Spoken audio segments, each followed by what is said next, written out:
Hello guys, this is Oroth and a warm welcome back to my channel. In today's video I'm gonna analyze the new 5-star gem Blood Floe, and there has been a lot of requests for this video and I feel like it's necessary to do a real deep dive into how I analyze legendary gems. And to do this we're gonna use a spreadsheet that I have created, and I'm gonna teach you how this spreadsheet works, because you can actually use this spreadsheet not only to evaluate new legendary gems, you can use it to evaluate exactly any type of change you are thinking about making for your character, and this spreadsheet will calculate how much of an impact that change will have, so you will be able to calculate whether you should make the change or not. And to do this, I'm gonna go through the entire spreadsheet, how it works and how to fill it in. I'm also gonna give this spreadsheet to everyone, totally free of charge, of course. I'm gonna post a link to a Discord server where you will be able to download this spreadsheet.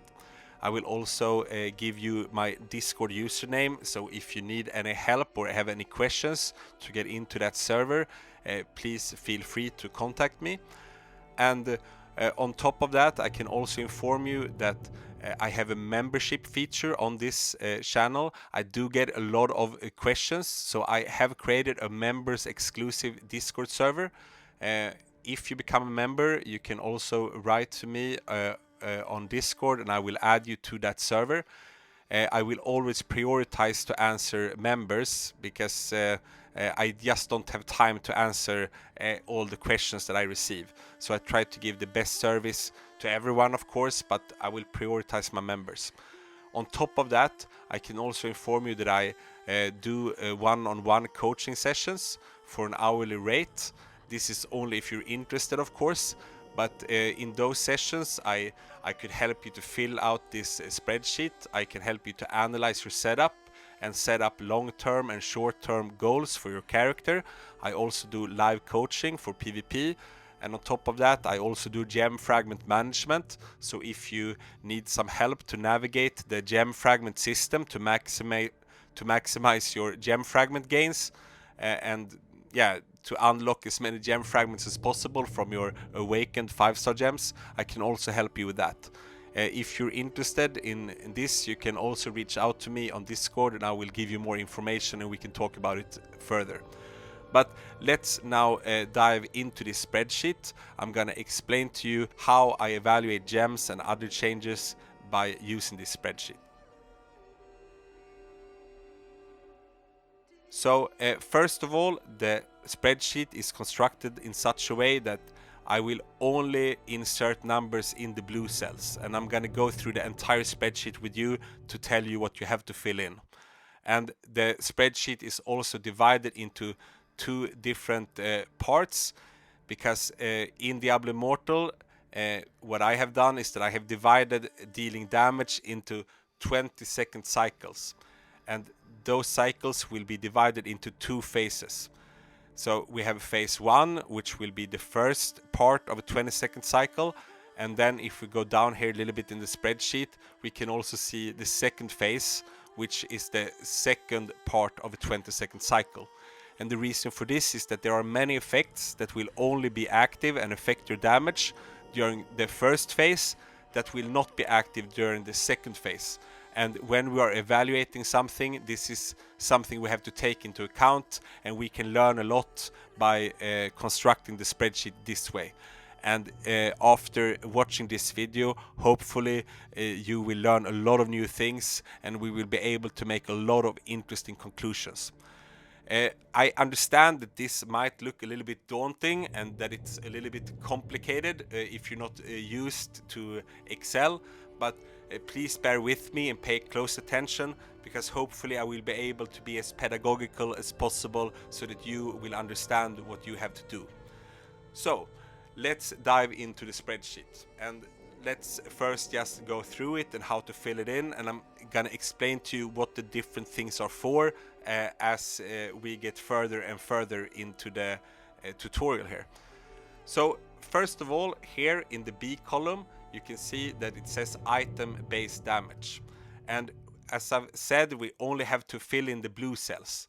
And in this column, I want us to fill in the item-based damage of specific items. So I want you to do it for the gloves, the head, the shoulder, the main hands, and the off hands. And if you click on a legendary item in your inventory, you can actually click the magnifying glass, and there you can find the item-based damage. So you go there and you check what it is, and then you insert those into these blue cells. In the C column, I want you to put in any magical attribute that increases the item-based damage of a specific item. We can see here, for example, I have put in 4.5% on my first offhand, because this will also affect my base damage a little bit, because the first part of this spreadsheet will help us to calculate the base damage that we can find on our attribute screen. In the D column here, we will insert the extra item based damage that we get from the runes that we have inserted, and this value you can also find by clicking on that magnifying glass when you click on an equipped item. And here we can see on the head, for example, I get 65 extra item based damage. On the main hand I get 129, and on the offense I get 51. And depending on which rune you have put in, the higher this value will be.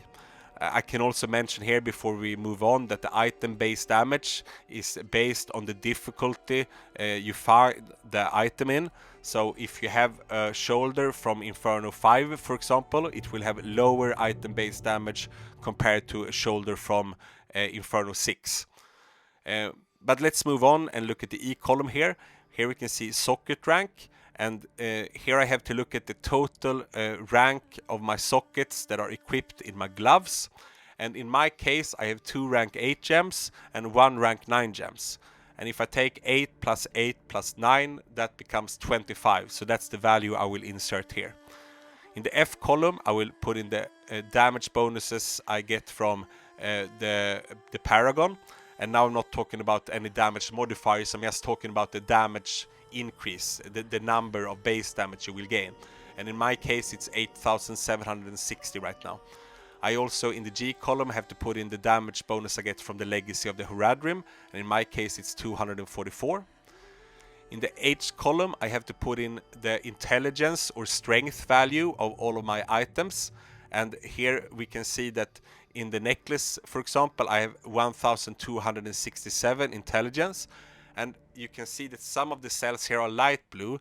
That's just a reminder that you also have to include the intelligence that you get from your upgraded gear. So for example, if you have a necklace that are upgraded to rank 22, in that case you will get 106 extra intelligence, and that's included in this number. In the I column I put in all the extra damage I get from tourmalines, so very straightforward. And yeah, then we have filled in everything we need to in order to calculate our base damage that we see on the attribute screen, except for the resonance, of course, that you have to fill in here in the L column. And in my case, my resonance with this specific setup is 7,233. And now, thanks to filling all of these columns in and my resonance, the spreadsheet will calculate the base damage of my character. And as I mentioned, this is the damage number you will find on your attribute screen. So make sure that you fill in everything correctly, and if you have done so, this will be the same numbers on your attribute screen. If it's not, you have missed something, then you have to go through it again. So please be thorough and don't be too fast so that you make any mistakes. In the J column here, I do put in the beneficial effect duration from magical attributes, and I also include the value from Reforges, because this spreadsheet will also calculate the beneficial effect duration modifier. You can see here in the N column I have put in 30% from Vitus Urge, and this spreadsheet will calculate that my beneficial effect duration modifier will be 1.92. And this helps me to decide how many seconds the first phase will be, because I have taken 6 seconds and it will be multiplied by this value. But remember, these cells are not blue, so you don't have to fill them in, it will be calculated automatically. But in my case, we can see that the first phase is 11.54 seconds and the second phase of a 20-second cycle is 8.46 seconds. Of course, I have to mention here that some legendary gem effects are not affected by V2 Search, but most of them are. And there are also some harmful effects that don't have 100% uptime during the first phase. But yeah, it's close enough, and the spreadsheet is maybe not 100% perfect, but it's a very, very great tool to show indicators of what is strong and what is weaker when I want to make a change to my setup. But let's move on and look further here at the L column. And I advise you to watch my video about the damage formula if you haven't done so already. I'm going to link to that video as well in the description of this video, because if you know the damage formula, it will help you to understand the logics a little bit better when we are working with this spreadsheet. But what you have to do in the L column here is that you have to fill in all of the damage modifiers that goes into bracket 1. And there are a lot of things that you should include here. Things like Essence Mastery, set effects, bonus effects from Paragon, Awakened bonuses, gem resonance effects, the effects that you get from putting gems inside of your main gems. And you also put the charm bonus here, and reforges, etc, etc. And what's important to mention here is that here you have to have a little bit of a feeling for which modifiers you should include and which you shouldn't include. For example, in my case, in this example, I am evaluating my wizard build that only utilizes skill damage, and therefore primary attack damage will not have an impact. So therefore you can see there I have some primary attack damage, but I've also written not included there. And when I've done so, it will not be included in the calculations. If I wanted it to be included, I just have to remove the not included, and it can just say 21%, and then that will work. That will be included in the calculations. But for this specific build, it's not included, therefore I've written not included. And we can see here that at the bottom here that I have a total of 237.5% damage increase from all of my normal damage modifiers. And yeah, this is something that will be calculated if you fill these cells in correctly. If we move on here, we can look at the N column. I already said that you have to fill in your Vitus Urge 2-piece effect if you use that set. But we also have to fill in the damage bonuses that we get from legendary gems. So for example here we can see that I have put in 24% for my Blood-Soaked Jade, 24% from a Bottled Hope, 24% for my Fervent Fang. I put in 16% for my Blood Floe. I have 50% for my Colossus Engine, and this gives the full value almost, since I only deal skill damage with this build. I have 28% from Spectre Glass, and here I understand that the uptime is not 100% for me, but I have high enough potency, and I also use 2 pieces of Baron for my setup, so the uptime is almost 100%. But of course I could maybe slightly adjust this number down a little bit, but as I said, this is not exact science. This is just a tool to evaluate whether something looks good or not, depending on your current setup. If we scroll down here a little bit, we can see that there are also some blue cells here in the second phase area here, because if we'll take a look at Bottled Hope, for example, that will not be active during the second phase of a 20-second cycle. So therefore I manually have to adjust these numbers to 0% here. To summarize this column, we can see that in the first phase I have 202% damage increase from my legendary gems, but if we go down here to the second phase, I only have 76% damage increase from my legendary gems. We can move on here, and you can see that in the O column here we only have 1 blue cell, and there we put in 30% from our Baron set from the 2-piece effect if we are using it.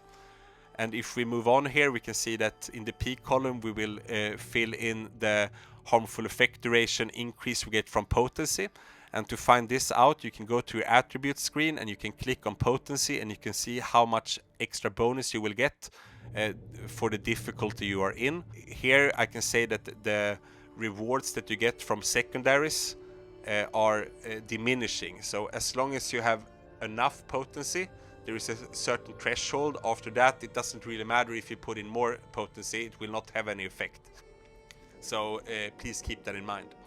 In the P column, I also have to add in the buff and debuff category. And here we can see that I have put 25% on shock.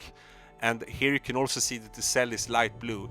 And the reason for this is that shock will increase the damage on your lightning damage by 50%. But not all of my damage is lightning damage with this build. So what I have done is that I have gone to the training dummy and I have calculated approximately how much of my damage that is lightning damage. And in this case, Lightning Nova deals a lot of lightning damage.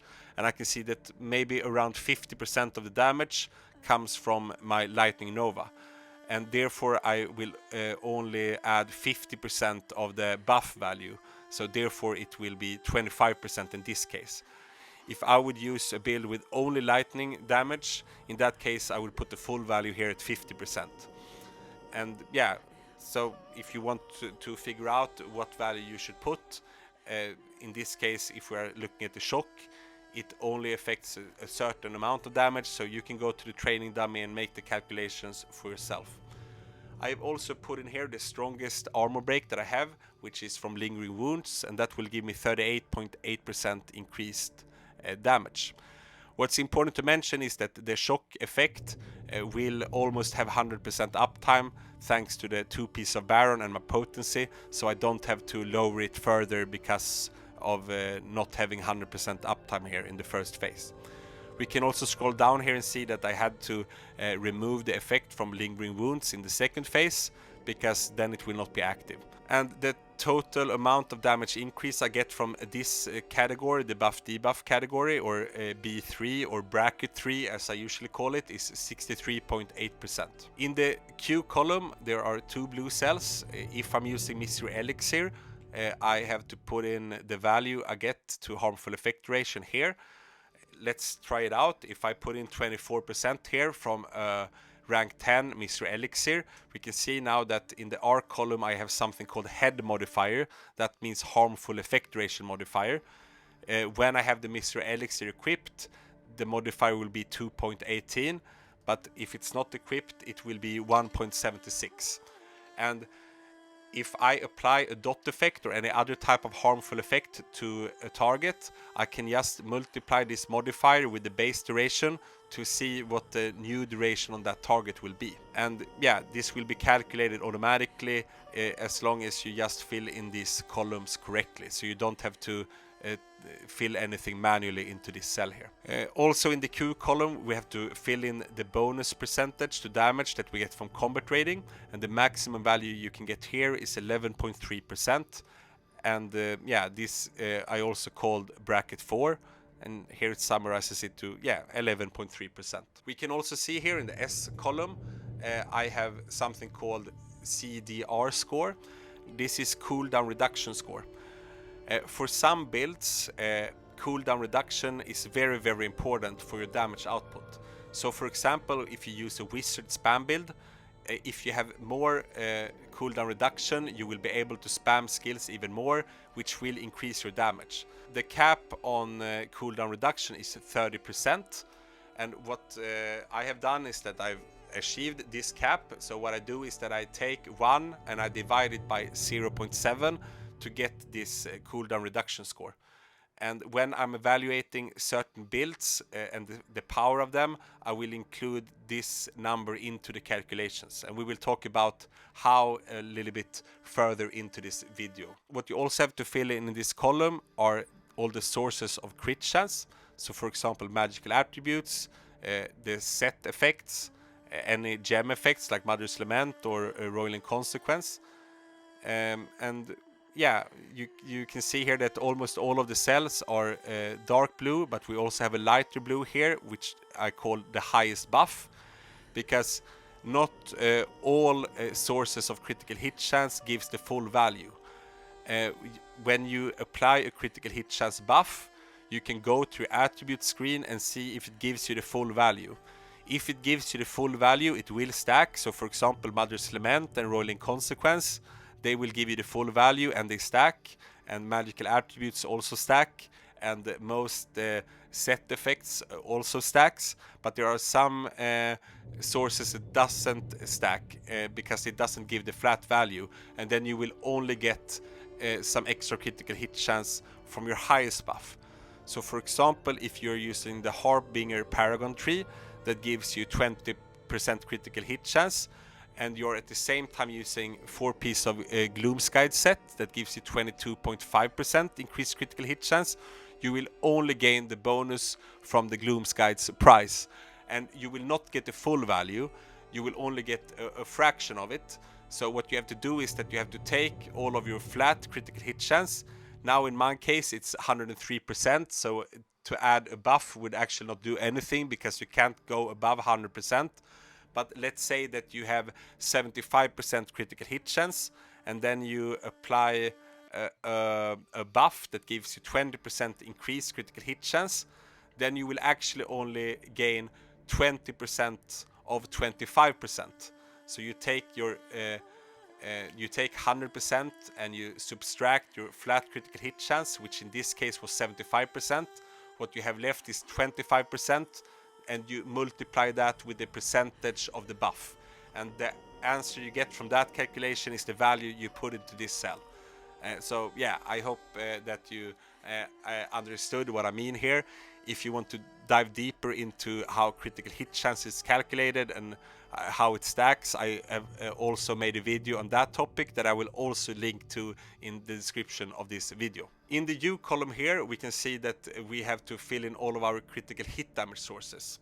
And here we have to fill in the value we get from armor penetration, from magical attributes, from reforges, from manifest carnage, which is a warband remnant if your critical hit chance is above 70%. You also have to put in your base value here. Everyone has a base value of 100% critical hit damage, and then you can increase it further by another 120%.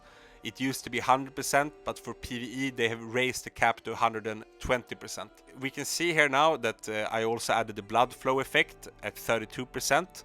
But here, if I scroll down, we can once again see that there are some blue cells here, because I will not get the critical hit damage bonus from the Blood Floe during the second phase of a 20-second cycle. So therefore I put 0% down here. We can also see here, if I summarize all of my values here, it goes up to 229%. So I'm actually above the cap. And when it summarizes, it will only say 220%. So no matter what you put in all of these blue cells, it can never go above 220% down here. This is very useful as well for this spreadsheet, because I can more easily monitor how close I am to my caps. And in some cases that will allow me to make more informed decisions. If I wanted to optimize my first phase damage, I can maybe replace some magical attributes. Instead of critical hit damage, I can put something else, and that would increase my damage a little bit. So I could perhaps remove 6% critical hit damage here, and instead add 6% skill damage here if I manage to roll it on 2 items, for example. In the W column here, I put in attack speed values. So for example, I have 22% here from my attribute screen, and that will both come from magical attributes and from reforges, for example. If I would use 4 pieces of Vitus Urge, I would also add 30% here. And yeah, the attack speed, I have written here that it's optional, because it's very build dependent whether attack speed is important or not. Some builds rely a lot on attack speed, and when I do my evaluations, I will include the stats from my attack speed when I analyze a specific build or setup. But for some builds, the attack speed is not that important, and in that case I will not include it in the calculations. But yeah, now we have filled in all of the blue cells, and we can also see a lot of other data points here. And let me explain to you now how I can evaluate the build using this spreadsheet. So if you remember, we calculated our base damage, in the beginning, and this is damage that we see on our attribute screen. But this number itself is actually not a great indicator to know how much damage output we will actually have, because on top of this base damage we will add all of the damage modifiers in our setup, and they will be multiplied with each other exponentially. And that's why there are different groups, and as I've said, I recommend you to watch the video about the damage formula in the description if you are not familiar with it. But to summarize it simply, each of these categories that we have filled in these columns, they add up to a certain percentage value, and all of those will be multiplied with each other. So for example, we can see that with all of the values that I put into the L column, I get 237.5% increased damage from that category, and that will give me a build score of 3.38, and that will give me a build score for the B1 category of 3.38. I will also get a score for the B2 category, the B3 category, the B4 category, etc, etc. And if we go here to the end, we can also see a total build score.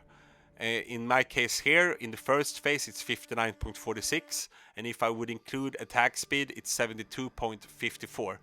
I could also multiply it with the cooldown reduction score up here. I should actually do it for this specific build, and then the build score would go up even more. And the higher the build score is, the better my setup is. And if we go down here, we can see that the build score during the second phase is a lot lower compared to the first phase. In this case, more than 3 times lower. And that means that anything that I can put into the first phase of a 20-second cycle will have more than 3 times effect compared to if I will add it to the second phase.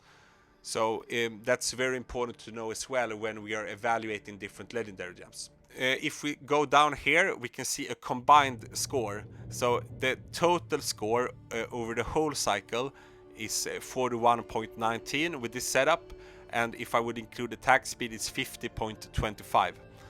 And what I do is that now we have analyzed the setup, and we have received a build score for the Blood Floe. But if I would switch out Blood Floe for something else, I can do some changes here in the spreadsheet, and all of a sudden I will have a new build score.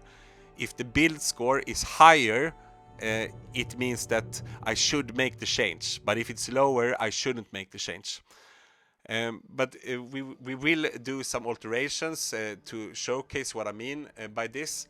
But first, let us also talk a little bit more about this build score.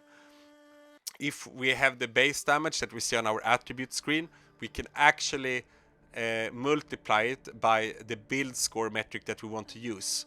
So let's say that we had no damage modifiers whatsoever, and all of our damage modifier brackets was at 0% or almost 0%. In that case, we would almost deal the same amount of damage on a skill that we can see on the skill page, for example. But when we add all of these calculations, the damage will actually be a lot higher than what you see on the skill page or on your attribute screen. So the real damage that you will see is actually when you take the base damage and you multiply it with your build score. In this case, the average damage is multiplied by the normal build score, but I could choose to multiply it with the build score with the attack speed. I could also choose to multiply it with the cooldown reduction score stat included into the calculation as well. But yeah, I mean, I understand that this maybe is a little bit complicated to understand, but I hope that this was pedagogical enough and that you can follow me so far. Before we make any changes, let me just put down a note here. With the Blood Floe, the build scores are 41.19 or 50.25.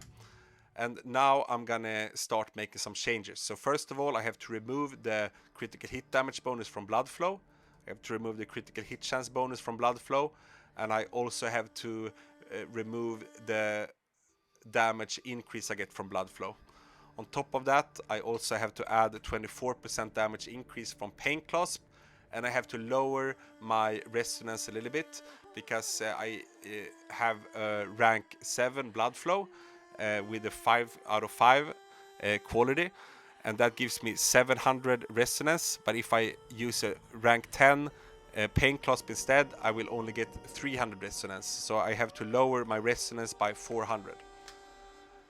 And now I can go down here and I can see that my new build score is 38.55 without attack speed and 47.03 with attack speed. And this is quite a lot lower than when I'm using the Blood Floe, and this is a clear indicator to me that Blood Floe is a lot more important than the Pain Clasp, and I will deal a lot more damage with it. There are a lot of different things that will affect the efficiency of a legendary gem, and especially when we talk about the Blood Floe. So if I go back here, for example, let me just reset some of these numbers so that we are no longer using the Pain Clasp and instead we are using Blood Floe again. We can see here that Blood Floe gives a lot of critical hit damage, but to reap the benefits from critical hit damage, you need to have high critical hit chance. So there might be some players that has low critical hit chance, and when they try to replace Pain Clasp with a Blood Floe, they see that their damage goes down quite a bit. Then their conclusion might be that, okay, the Pain Clasp is a lot better than Blood Floe. But this is actually not the case. The reason why they are dealing less damage is because they have not built their character correctly. So this spreadsheet doesn't only help you to evaluate whether a change is reasonable to make right now, it can also teach you what you have to change in order to make every other aspect of your build work more efficiently. And there are some thumb rules in this game that you have to focus on, and one of them is to increase your critical hit chance as much as possible. If you are a free-to-play player, you will not have such a high rolling consequence as I do. Then you also have to use Mother's Lament and make sure that you have critical hit chance on all your magical attributes that can have them. And I would also recommend you to invest in the runes that gives critical hit chance, and maybe even try to find some familiar with the maim trait. So every source of critical hit chance will be very impactful for your output for all players, no matter if you're free to play or a spender. I have been playing around with this spreadsheet a lot. I've also put in more free to play digits here with lower ranks on the gems, and I can with confidence say that Blood Floe is extremely strong, and it's a good gem for all players, and that if you are thinking about getting one, you definitely should. Let us just make something interesting here. If we have a rank 4 Blood Floe, it will give a little bit lower critical hit damage value, so it will give 26% critical hit damage. It will only give 13% damage buff, and it will only give I think it's 4% critical hit chance. We also have to lower our resonance by 300, so therefore we will have 69.33 instead. And now if we analyze, we can see that the build score goes down a little bit, but it's still higher than it was with Pain Clasp. So even at rank 4, it will outperform a rank 10 Pain Clasp. And of course, I would say that it's maybe even more difficult to make a rank 10 Pain Clasp compared to a rank 4 Blood Floe. So definitely this gem is super strong. Not only for spenders but also for free-to-play players. So before summarizing the Blood Floe gem, I can just say that nothing is really simple and straightforward, or of course some things are, but often there are no simple answers to a question. If someone asks me, will I deal more damage if I replace this gem with this other gem? sometimes the question is easy, but sometimes it's difficult to answer because it often depends on the setup of that specific player.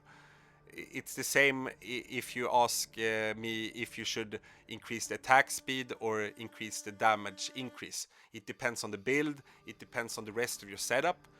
The thumb rule is that we can look at these scores for the different brackets, and we can see that, okay, the B2 score is 2.99 in this case, while the B1 score is 3.38. If I can put in any percentage in the B2 category, it will have a higher impact compared to if I will put it in the B1 category, because the B2 score is lower. If my B1 score would be lower than the B2 score, in that case it would make more sense to increase my B1 modifiers if I have to make a choice between B1 or B2. So it will always have the greatest impact when you can increase your lowest modifier. So that's just very important to keep in mind. As I've said in the beginning of this video, please feel free to ask me any questions that you want on Discord. If you think that this spreadsheet looks useful, I know it is, but if it's something that you're interested in really diving deep into, but you don't feel 100% comfortable, maybe you can consider doing one of those one-to-one sessions with me where I will help you with it, and we will also make a progression plan for you so that you know what to focus on going forward. Of course, I also have to give my rating of the new Bloodfloe gem. I will say that this is one of my favorite gems in the game. It's both strong for PvE and for PvP. I will give it an S tier rating, especially for PvE, maybe an A tier rating for PvP. It could possibly even be S tier in PvP. I'm not 100% sure about that. And when we talk about these ratings, I understand that lately there has been a lot of S tier gems coming out. For example, the Crimson Behelit, I ranked it as an S tier gem for PvP. I ranked it a lot lower for PvE. I try to be very honest in my evaluations of legendary gems, but you have to also understand that it's natural that newer gems that comes out will be a little bit stronger than their predecessors, because it wouldn't make sense to have any gems that comes out that are weaker than the ones we already have, because then no one would try them out. So in the current state of the game, whenever a new gem comes out, they will often be quite high ranked, just for natural reasons. But I hope that this video gave you a clear understanding in how I analyze gems and how I approach analysis in general. And I also hope that you learned a lot from studying this spreadsheet here. So yeah, I mean, this was a little bit of a more advanced video. I hope that you liked it, and I hope that you were able to follow it. Please feel free to ask me anything, as I said. And until next time, I want to wish you a very nice day or a very nice evening wherever you are. And of course, to all of my clan members in Nyx, I would also like to say Voruk Nyx, Sholak Sol. So, bye bye. If a boy or if a girl, subscribe to Aura's channel. Let him take you to his world. Subscribe to Aura's channel. The best choice you will ever make. Subscribe to Aura's channel. Hit the bell, a piece of cake. Subscribe to Aura's channel. Let me tell you one more time. Subscribe to Aura's channel. All the answers you will find. Subscribe to Aura's channel.